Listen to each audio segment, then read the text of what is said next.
You know, the night sky is about to get a whole lot more crowded. We're going to talk about something that is literally reshaping our world from way up high, the Mega Constellation. So, what in the world is it? Well, believe it or not, there's a revolution in how we connect to each other happening right over your head. A completely new kind of internet is being built up in space, and the whole idea is to connect everyone everywhere. Okay, so let's get into it. What is this new internet above us actually made of? At its core, a mega constellation is just a massive network of satellites. And when I say massive, I mean hundreds, sometimes thousands of them. They all fly pretty close to Earth in what's called low Earth orbit, or LEO. The real magic, though, isn't just a sheer number of them. It's the fact that they all work together, like a team, to blanket the entire globe in a connection.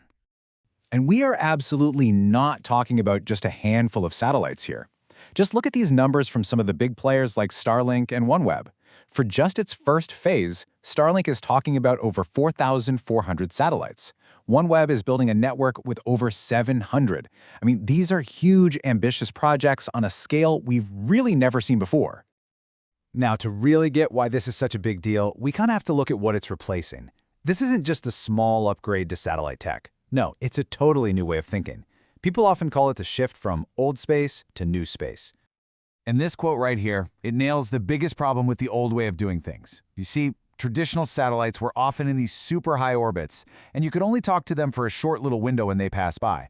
If you missed that window, tough luck. You could be waiting for hours. That meant huge delays and really spotty service. Okay, so here's where you can really see the difference.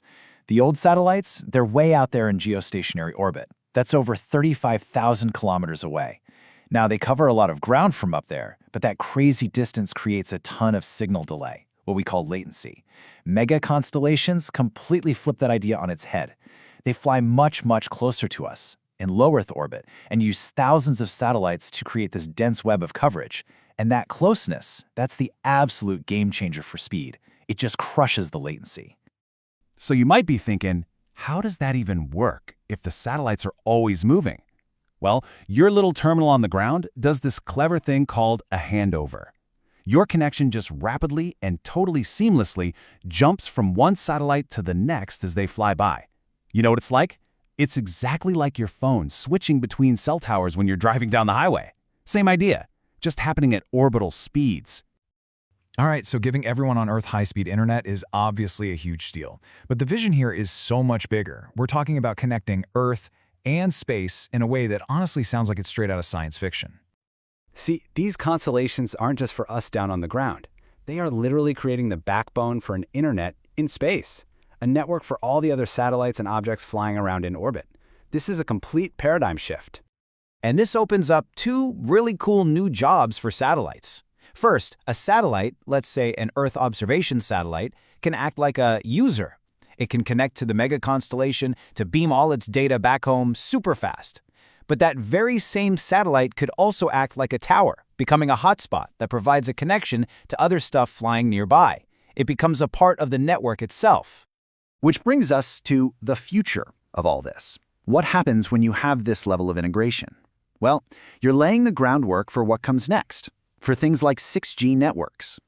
And the amount of data we're talking about here is just staggering. A single satellite using the space internet could send back over 5 terabits of data in one day.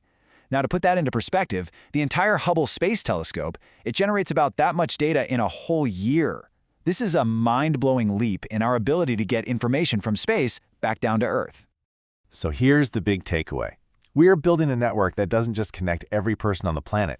It also connects every satellite, every sensor, everything in orbit. It's a true integrated network between space and Earth.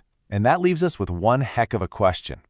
With this kind of constant, universal connection, what comes next?